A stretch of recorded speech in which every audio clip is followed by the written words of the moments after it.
చేపను చూపి, చేప సరిగ్గా చూపి.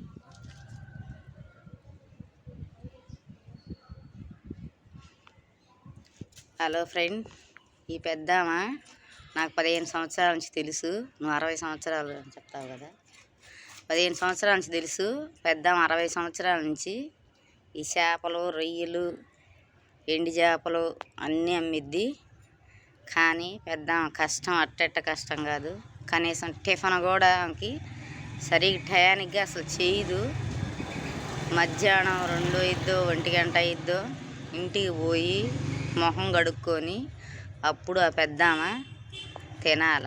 కానీ ఏంటంటే బిడ్డలు ఎక్కువచ్చినా కానీ ఫలితం లేకోకుండా ఆ పెద్దామని ఇదే చాకిరి అయిపోయింది. పిల్లలు ఉన్నా కానీ ఒక బిడ్డ చిన్న కొడుకు చనిపోయాడు. చిన్న కొడుకు చనిపోయినందుకు ఆ బిడ్డల్ని కోడల్ని ఆదుకుంటుంది ఆమె. ఆమె లేనిది వాళ్ళకి జీవనాధారం లేదు, ముద్ద కూడా లేదు.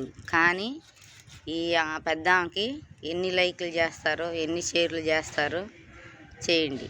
ఆ పెద్దామ కష్టానికి అసలు ఎన్ని లైకులు వస్తాయి కూడా చూడాల. కష్టం పగవాళ్ళకి కూడా రాకూడదు. ఈ వయసులో మంచిగా తిని ఇంట్లో కూర్చోవలసిన పెద్దామ మొహం చూపి. పెద్దాం